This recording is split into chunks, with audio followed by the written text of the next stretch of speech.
Hey, Mertz, did Yeah. you have Eggo waffles for breakfast today? No, but I tell you, I did choke on my ego the other day. Oh, really? Was Yeah. that breakfast or No, it was a workout. it was a workout? It was a workout. I went and grabbed it was a workout. I went to grab the 50-pound dumbbells and got like one round in and realized that I can't do 50-pound dumbbells at the moment. So Oh, I dropped down to 35 pounds, you know, had to put my ego aside because it gets us in trouble. it does get us in trouble. I think It that gets us in lots of trouble. regret going on right there, right? Like, Look, regret is always one of those things. 'Cause look, regret swings both ways, right? So you regret going heavy. Sometimes you regret going too light. So it's like, and you don't know until sometimes you feel like, especially as old as we are, start warming up and you're like, he's a kind of we is I got my mouse in my pocket. Okay, Tell okay, the like, mouse. Yeah. me and my mouse in my pocket's the we. okay. But yeah, like you start warming up and it's like, this feels heavy. And then, 3, 2, 1, go happens and you grab the same weight and you're like, all right, well, I should have grabbed the heavier one because I feel, yeah, as soon as the challenge comes up of the clock, it's like, oh, everything feels lighter. But I can't tell you times I've made that mistake in my life of CrossFit. Or there's so many mistakes that I have made. I'm sure you have made some of the similar ones. Well, When folks, we that's first what we're here started. to talk about, mainly how many mistakes Mertz has made, because I'm pretty sure he's made way more than me. Hi, I'm Coach Tanya, And I'm Coach Mertz. and this is the Affiliate Soapbox. So let's get into mistakes. Yeah. Bad choices. All right. Well, you give me some. Okay, I have one. All right. I had just started CrossFit and I went to a gym that had open gym and I went in, and at the time I went in there with a coach and there were some other athletes and they were all doing their own thing and I had no plan. I had no idea what to do. And I saw this piece of machinery or equipment, if you will, and it was a GHD.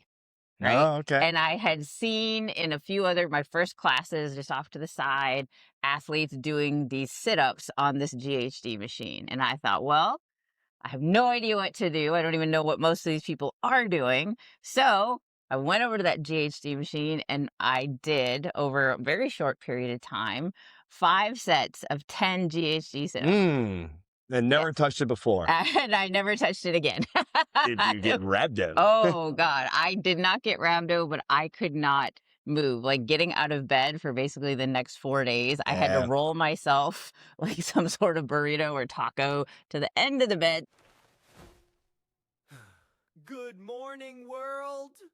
So I could just kind of lever off. I did fall on my face. Oh. Yeah. So folks, do not start your CrossFit journey with 50 GHD sit-ups out the box unsupervised. Yeah. I mean, no one was watching me. And it's definitely one of those like a pieces good of idea. equipment that when you get new people come in and let's say you got GHD sit-ups on the board and you got to tell them the story about rhabdo.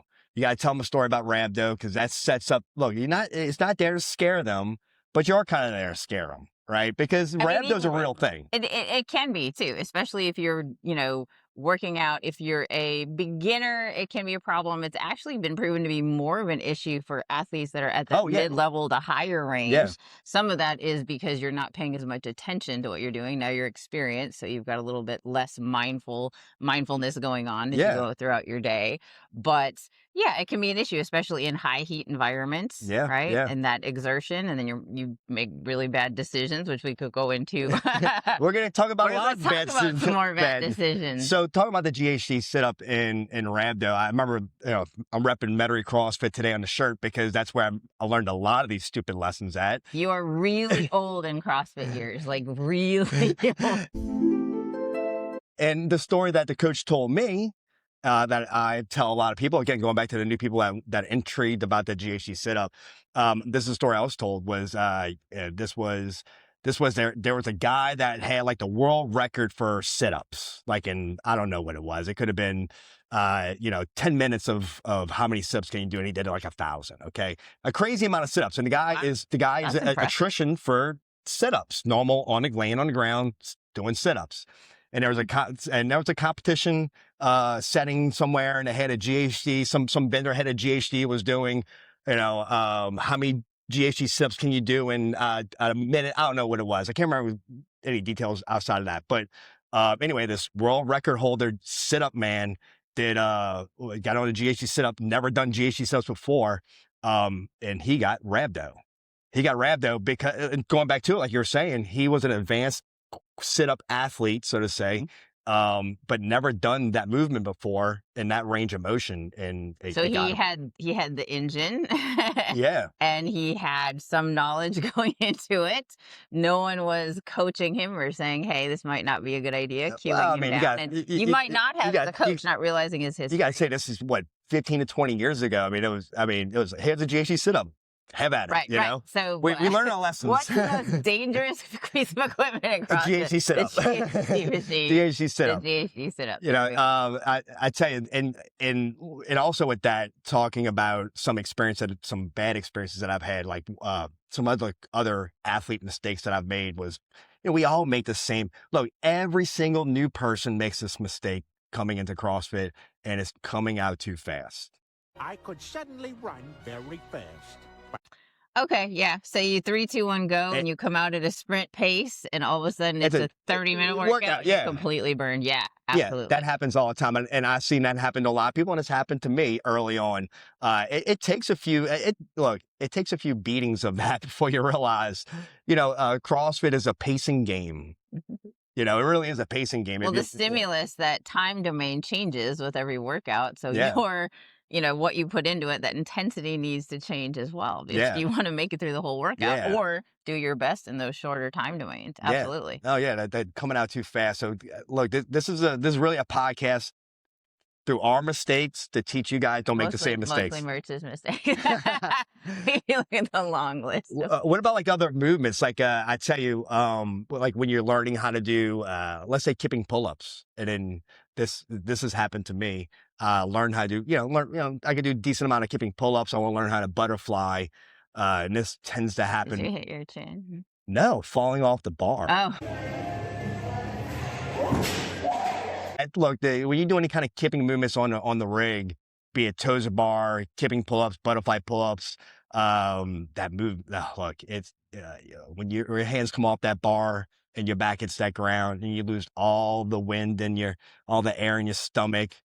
In fact, I had to go to the ER after one of those. Wow. Yeah. Wow, you're really selling that. I had a really big hematoma on my back. Holy crap. Yeah, because I landed on some piece of equipment that was sitting behind me. I had no idea, I think, okay, so that right there, pull-ups aside, I think that right there is one of the biggest mistakes we make is not paying attention to our environment, because that's one of the dumbest things I've done is doing deadlifts. And so, by this point in my CrossFit career, I was already a coach, right? I would probably been coaching for about 6 months, say, and I was in someone else's class and we were doing deadlifts, and then we were moving from heavy deadlifts to like moderate to heavy weight for the Metcon. Okay. Right? And so we didn't have a lot of time, and I'd been kind of lollygagging. It's like, all right, we got to get ready for the wall. You got 1 minute. Oh crap. So I got to strip my bar down to the weight that I want to use, get all my other stuff ready. 3, 2, 1, go. We're doing deadlifts. And I drop, what for me was, I probably went a little bit too heavy anyway. And I dropped the bar, right? And it falls forward and slams into the plates that I didn't put away and slams back into my shins.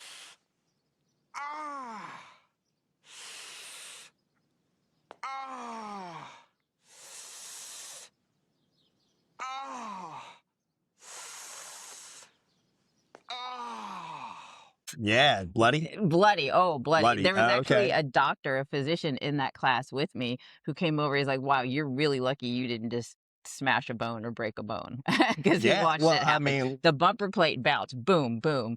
And that taught me right there, why do we pick up our equipment that we're not using? Was that before or after Kevin Ogar's accident? That was after. It was after. That was after. So I feel like the Kevin Ogar incident kind of like restructured most coaches and most gyms' brains if they paid attention to him, which he should have. So Kevin Ogar was this quote unquote games athlete. He's now and he was doing, I think it was snatches, and it was in a competition floor. They had all the plates lined up behind the athlete, and he was doing snatches. And you could add weight on, the plates are behind you, and he failed to snatch behind him. It ricocheted off the plates behind them, and ricocheted so hard it came up and hit his lower back and broke his vertebrae, and now he's pelagic. He's in a wheelchair, and actually he's a great human being, and we've met him. I've met him He once. was actually my level 2 coach. Yeah. He was actually my adaptive training coach. Yeah. He's still an amazing athlete. He's still an amazing athlete. He's an amazing coach. That Yes. man can do things I will never be able to do. Well, I'm willing to like say look right at it from now. that perspective, right? This injury took his legs out. He can no longer walk, and he's still that committed to the CrossFit methodology and teaching it and helping adaptive athletes getting to CrossFit. He's an amazing man. Yeah, Kevin is absolutely, and he's an incredible coach. Like having him teach you and the speed with which he can get you to do movement. So by no means has he been in any way slowed down or diminished by No, his new 100%. status. But I think it does point out, that yes, so Now we look around a little bit. look around yourself. I mean, I could have caused myself a major injury there, and then realizing that I pay much more attention as a beginner coach to also my classes. So now, I was running around with lots of anxiety. Guys, move your plates, put this away. Yeah. How are we spacing our athletes? I think the good thing about when coaches do things that are not efficient or dumb, we might say, it definitely translates into, I've learned this and I've learned it the hard way. So how do I make sure my athletes don't have to learn the same lesson? And I think that's what this podcast is really about, is about that. We're telling these stories, even though I think now, as the experienced coaches that we are, we see it before it happens. So we try to alleviate that from happening to you. But this is just kind of a fun little, hey, look, this is what happened to us to learn these lessons, right? 100%, let's talk about like going to like an ego, right? Talking about ego lifting, right? Look, and my body is a roadmap of mistakes. And ego lifting is probably at the top of that one. I feel like we're in the middle of that game. Remember the game Doctor as kids? Oh, right. Like you Yeah, went in yeah, to get yeah. a bone and you got shocked. At least like you on the table. All these different places. No, yeah, look, my L5S1 bulging disc because my ego with my deadlifts, just you do too much, too fast, too often, and it can and I think that, and that's why listening to your coach is so important. Early on, I remember this one where it was an EMOM, and it was I can't remember if it was hang cleans or it was power cleans, one of the two, in this EMOM, and I had too much weight. Too much weight on the bar. I remember the coach coming over and telling me, "Hey, Mertz," because my form probably looked like, "Man, drop down on the weight." Okay, yeah, okay, coach. I act like I'm doing. He walks away, and I probably added weight on. Oh my God. But Yeah. but I remember, you know what it was? You know what, talking about ego, you know what it was? I remember lifting. I was at Metairie CrossFit, and on one of the side spots that you can lift at, it was kind of like if the coach was on the main floor, you really couldn't see you, but there was a window into the office, and you could see a reflection. I just remember seeing me doing these cleans with this heavy cleans. I could see I'm feeding off my own ego, looking at the mirrored reflection off the window, and I'm just like, I look like a beast. All right, let's see what we got. And then I couldn't walk because my back hurt so bad. It's like going from the Hulk to Banner. Is that what we're? Wow. Okay. Yeah. Poster child for listen to your coach. Listen to your coach. Don't Listen to your hide coach. in the corner where they can't Listen to see your you. coach. Don't add weight when they tell you to take weight off. Wow. Okay. Things I didn't know about Anytime that happened to you? Generally, no. When it came to weight, I was very timid to a certain extent. When I came into CrossFit, most of my athletic life had been swimming, playing soccer. I did a lot of softball. I had done a lot of cycling. And then I did what I would call low impact, inefficient lifting, because they used to have these, I guess the best way to refer to them is women's lifting classes at some of these bigger gyms. And we had this small barbells with the tiny plates, and you were very limited to how heavy you could go. So when I started CrossFit, getting me to put heavy weight on the bar at first was probably one of the hardest things the coach did. It had less to do with me being afraid of being hurt, but just more thinking that I couldn't do it. Well, I think that's a common issue that women will have. I think a lot of times, I mean, I've coached a lot of men, a lot of women, and women are very timid about adding weight on. I love Ashley Bowen. I like, we're Ashley is so strong and she just doesn't know it. correct, Yeah. correct. So you can always, like yesterday we had the back squats, and I was like, how did that feel? And she's like, and she just starts to smile. She knows it's my little trick question there, right? Right. Right, because but yeah, once you kind of feel that stimulus of that weight, and you realize you can do it.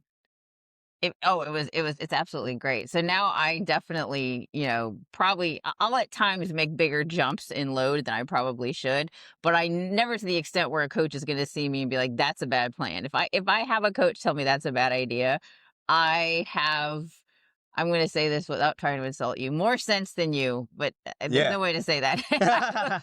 I will take that off because in my mind, if someone's coaching me, they have either more experience than I do, they've got a better vantage point than I do, they're seeing something that I'm not, because we don't, even if you have a mirror in front of you, you're not seeing all around yourself, even if you have some pretty developed proprioception, there are things that you're going to miss that an Sure. outside eye will catch. So Sure. I'm pretty good at listening to the coach. Yeah. I don't think I can think of a single time where the coach said do this and I did something else. There's times when the coach has said that looks good and I've been like, maybe we'll take a little weight off, right? Yeah. And been a little worried Yeah, about it. I never had that issue. But yeah, no, I'm very much. But I was in a lot of coached sports, right? Yeah. Because I played soccer, I was on the swim team, I was on a softball team. I was very much that coach team's athlete, where the coach said it, you did it. Because if you didn't, you were running laps, Yeah. right? Maybe you were doing push-ups. God, I hated push-ups. So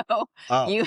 I avoided that punishment from a coach as much as possible. Well, yeah, back in the day when coaches would definitely do it. If you didn't listen to them, what were you doing? Burpees, yep. Right. Yeah. And nowadays it's, I think for the most part, which is great about the culture here is that everybody listens very well. To the most part, pretty much everybody's timid enough to where they want to move correctly before they advance up to weight anyway. And I think it's a great culture to have. I think some of it too is just that they have confidence in their coaching staff, Yeah, because yeah. we've, shown the difference here that they haven't seen at other CrossFit gyms and other regular gyms. Yeah. In the attention that we're paying, they've seen cues and tips that we give them pay off, whether it's running or deadlifting or pull-ups, whatever that movement is, because we care, we show up. We're always watching, which is Yeah. really creepy, but we're always watching, and we're always trying to find ways for our athletes to be safer, to be more efficient. How can we get them to Safer. improve? Yeah.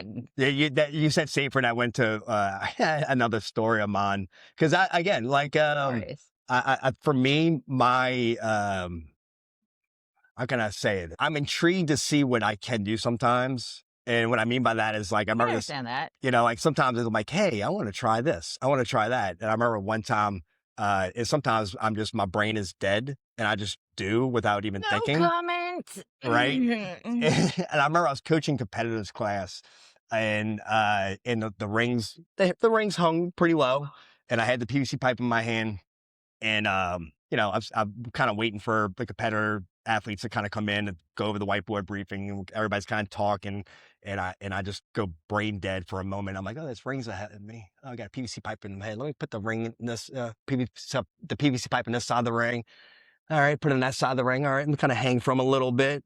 All right, let me see if I can pull my weight up. And as soon as I go pull my weight up, the ring slid off the end of the PVC pipe because it bends, and I proceeded to fall on my back and knock the wind out of me right there in front of the competitors class.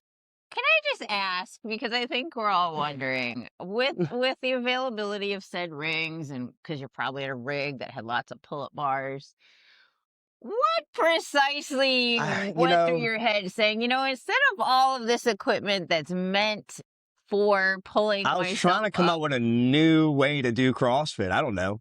I don't know. I have no idea. It could have been. I think one of our guys was talking. Chantel, if you're listening to this, have you checked his level of life insurance lately? I think it's time to go up. Anyway, yes. Yeah. Again, talking about just brain dead moments, and look, that happens during the middle of a workout too for a lot of people.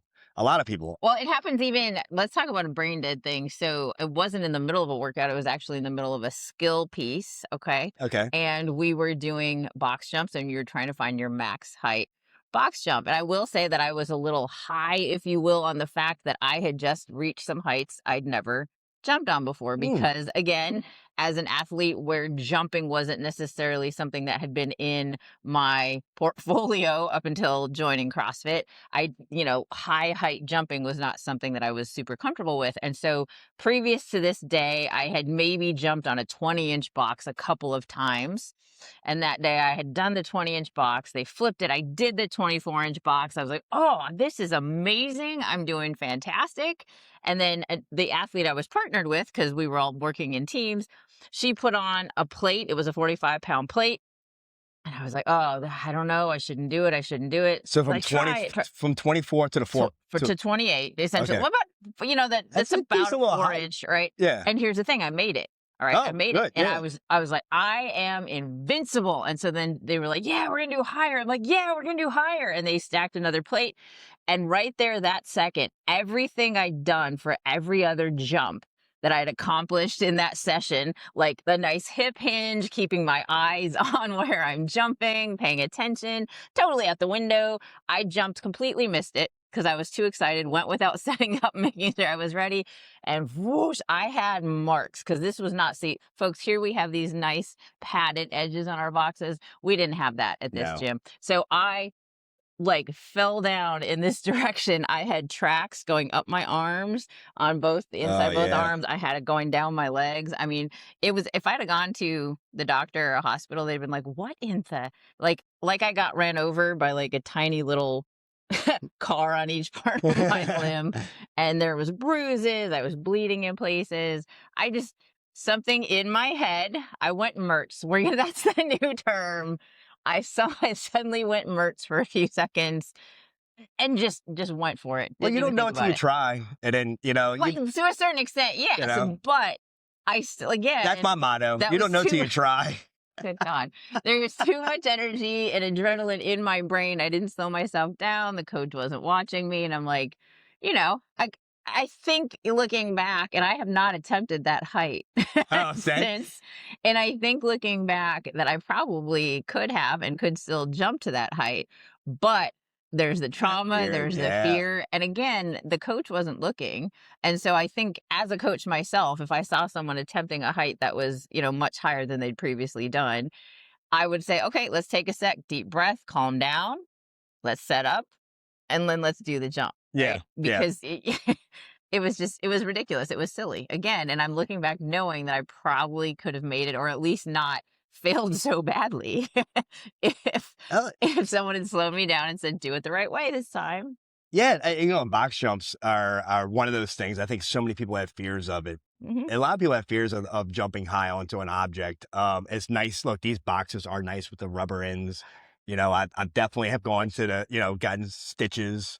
And knowing it happens and going back to during the workout kind of thing, for me, whenever I've failed on a box jump, learning lesson, guys, it's you're going from box jumps to another movement, whatever. Let's say it's 15 today. It's 15 box jumps, I think. Yeah. Right. All right. So 15 box jumps, right? You go into the shuttle runs after or something. Yep. All right. So immediately on rep 13 or 14, you start thinking about your transition to the run. And you stop paying attention. And as soon as that happens is when the box jump fail happens. Mm-hmm.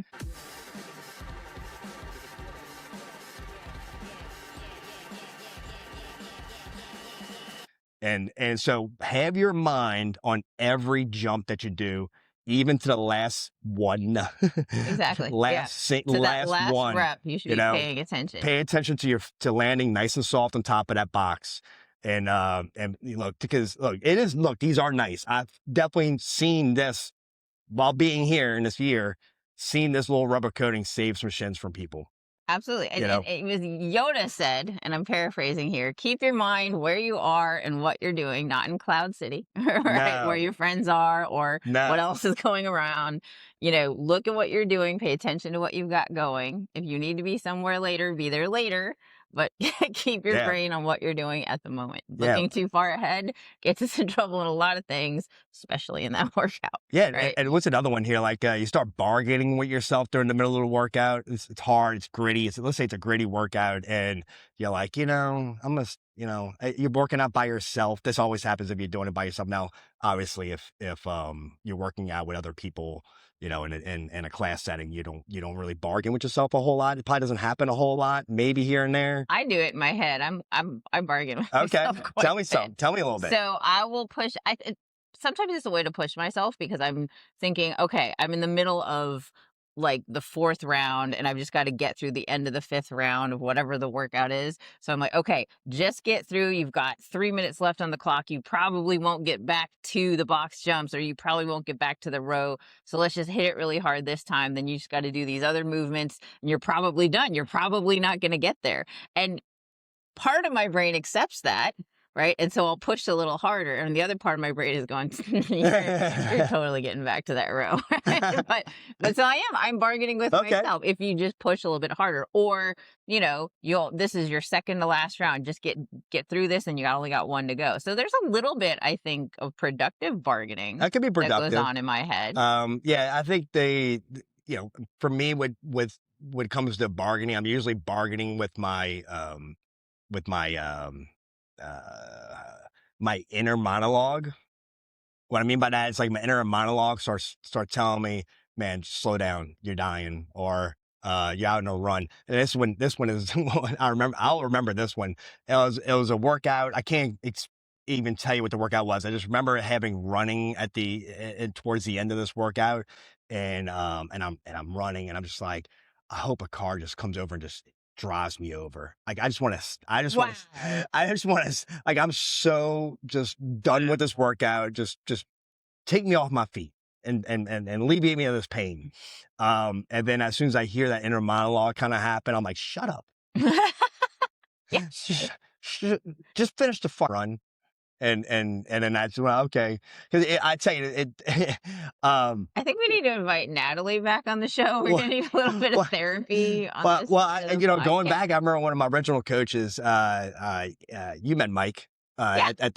So I remember this, there was a competition back in the day where we had a competition at Metairie CrossFit, Big Easy, and Big Easy. and Full Bar. They all 3 gyms teamed up to make this competition. And I remember, like, we didn't have at Metairie CrossFit, we only had 2 rowers, so we never did rowing workouts. I remember it was like the 333 kind of workout, which I know y'all probably know what it is, but it's rowing, jump rope, and then run. All right. And I remember coming off that rower again.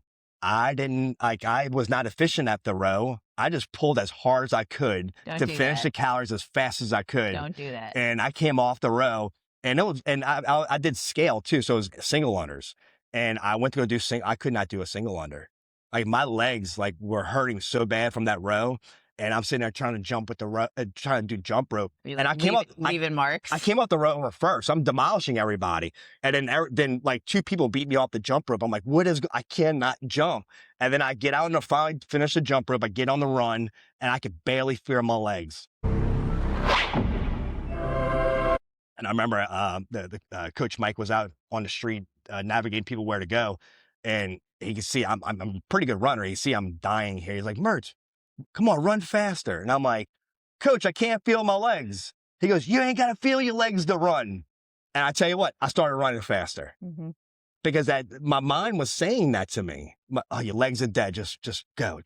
Get it done. But and for those words right there. So now going back to most anything, it's funny when I say it to people because they're like, I can't do this. I can't do that. Or, you ain't got to feel your legs to do this. So I use that even in the wrong context of like box jumps. Don't do that. Don't do that. Yeah. So Yeah, definitely. Look, if you're gonna box jump, feel your legs. Please make sure you Feel can your always legs. feel your legs. And Feel if your you legs. cannot, please grab But your I remember coach. that because Sit down. as I'm doing, so I'm now running faster. Now I'm trying to catch another person. I'm actually catching up to him, and I'm sprinting to the end to get across the finish line for him. And I mean, like a half step behind him coming in. But it taught me something there. Our inner monologue, a lot of times, you ain't got to feel your legs to run.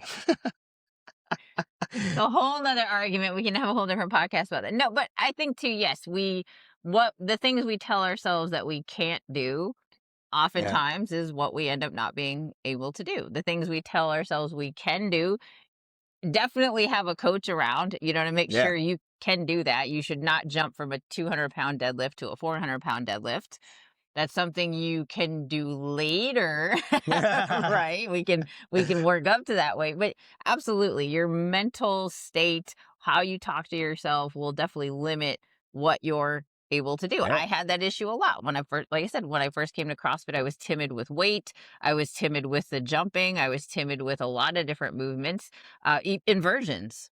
Yeah. We Yeah. actually, in the foundations or the fundamentals class that I did, the very last one, we had extra time. And so they taught us, the coaches there showed us some inversions, right? Some handstand holds, some handstand push-ups.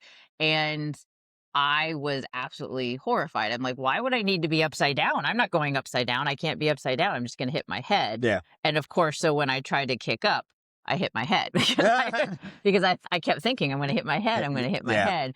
And it was, I want to say, a month later when a coach was like, we're just going to kick up. And I was tired that day. It was, early morning, because I used to get up and do the 5:15 in the morning workouts.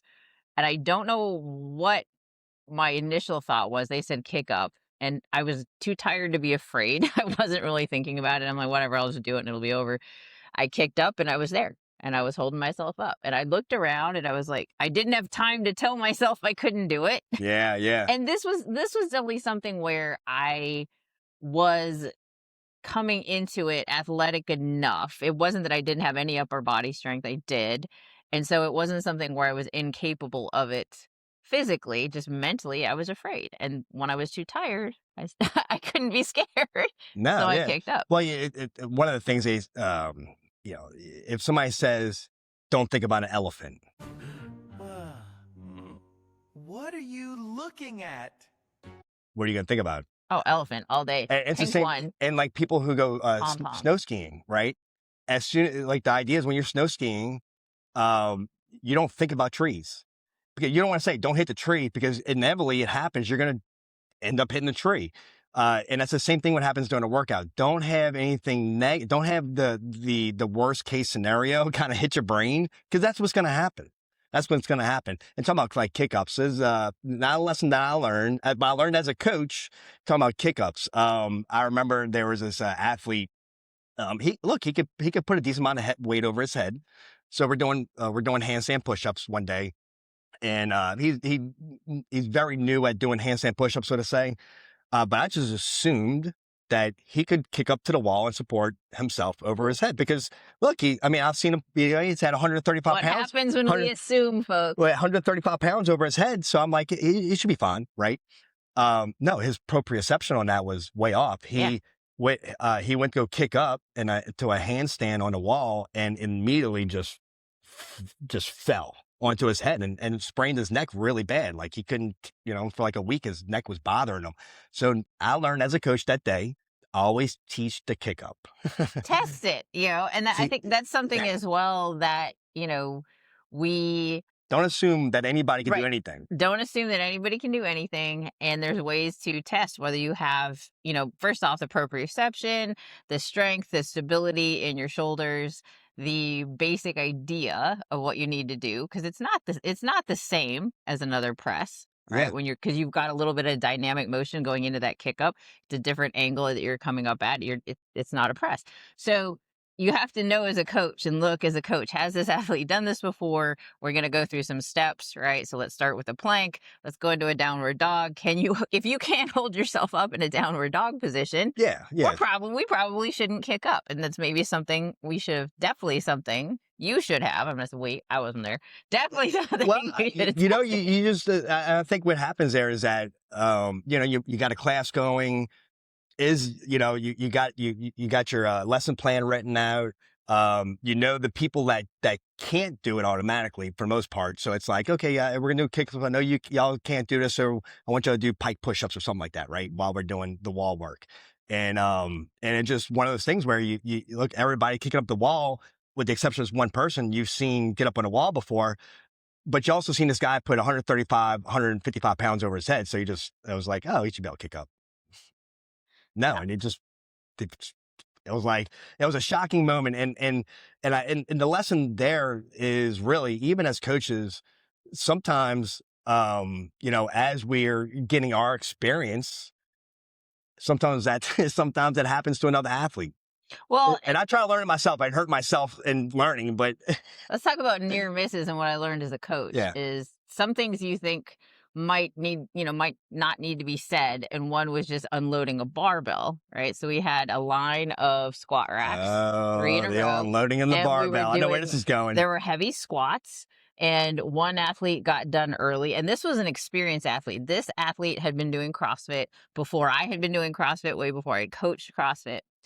And so again, it goes back to even the most experienced athletes, and sometimes especially the most experienced athletes will make the biggest mistakes.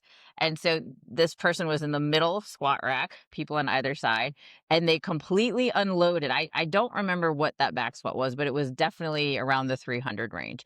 They completely unloaded one side of the barbell, and I was coaching someone, so I had not looked up. I'm not saying I should have caught it in the moment. I should have mentioned it at the beginning of class. Don't fully unload one side of a heavy barbell sitting on the rack. I didn't. Well, of course you wouldn't think you're most advanced athlete. You wouldn't think so, but again, lesson learned. And as I turn around, I see that bar, the weighted end drops and it starts flipping. And the athlete next to them in that second platform space caught it. His name was Zach. He glanced over and the look on his face, and I started going in that direction. I mean, this is a split-second thing. And he moved backwards into a lunge position and completely avoided this barbell, basically, that could have hurt him very, very badly. And it flipped, and the entire class stopped, and everybody's heart just stopped for a second. Dangerous. That's real dangerous. It was really, really bad. And so as a young coach, if you will, I was in my younger coaching days, I learned that we're gonna say that to every single class. New athletes, experienced athletes, never take all the weight off one side of a heavy bar. Unload it incrementally. On both sides. I think I learned that lesson when I was probably 13 in my house, when I had a bench press and I loaded one side and it flipped over and hit the wall and put a freaking huge, broke the sheetrock. Were and you grounded? No, I just put a poster over it. You know what I mean? Back in the, you get a hole in a sheetrock, you just take a poster, I'm gonna come over to your house and take off like all the photos and posters around your house, because now I'm super curious. What's going on at Mertz's house? Yeah. So I mean, what has he done? I think that mistake happens. I think most people, does that mistake happen? Used to happen a lot more in the past. I really haven't seen that happen in a while. Is it because I actually never really, I think I said that to a class. I just, I can kind of see it happening before it happens, and I'll go show them, hey, look, let's leave one side on. Unload slowly. But it's a good idea to say it maybe in the whiteboard briefing. Hey guys, let's do one side at a time. Add that to when you talk about the stimulus, right? So we want athletes to know what's going on. So we say this is the stimulus of the workout. This is how you safely unload a barbell. We teach how to drop a bar if you can't make that lift, right? How do you bail? Yeah. So we need to teach all the, the smaller intricacies of safety. And that's just a good point. Going back to a lot of what we talked about, when you're tired, there's no common sense. No, If you no, think about it in today's no. day and age, there's very little common sense anyway. Everybody has a different background. Everybody's stressed. Everybody has something on their mind. So we think, well, I shouldn't have to say this or tell them that or show them this. There's no common sense when you're tired. There's very little of it when you're not tired, No, yeah, yeah. right? So if you haven't written it, I learned that when I opened the CrossFit gym, in that when I told my first couple of coaches, hey, please clean this or build that or move this. And it was a very general ask. And they were, sure, we'll do that. And I came back in the next day and it was completely not done either to the standard I wanted. It wasn't put where I wanted, or it wasn't done how I wanted. And I had another friend of mine, another small business owner, tell me, because I was very upset. She's actually my hairdresser. Hey, Rachel. And I sat down in her chair and I was like, I'm so frustrated. She's like, well, why didn't you tell them exactly step by step how to do it? And I said, because I just felt rude and I don't want to treat someone like they're an idiot, like a child. And she's like, this is completely your fault. You can't be mad at them because you didn't go step by step. If you don't give someone an exact plan when asking or telling them to do something, you should expect it not to go correctly. Oh, yeah. Common sense is not common. And what's common sense to you might not be common sense. What's common sense to us is not common sense to Mertz. Sorry, I had to change that whole statement around. So, yeah, we need to bring it up. We need to say it. No, I think there's a lot of stuff that we didn't cover today, but I know that, we've rambled on for a good amount of time Yeah, today. no, yeah. Thanks, folks, was for fun. listening to us. It was fun. This is a really fun day. Hopefully, we've given you some things to avoid later in your CrossFit life. Always have a coach around being one of our biggest points come across out of this. And don't underestimate common sense. Right, common sense. Folks, I'm Coach Tanya. I'm Coach Mertz. This has been the Affiliate Soapbox. Please like, share, and follow. We'll see you next week.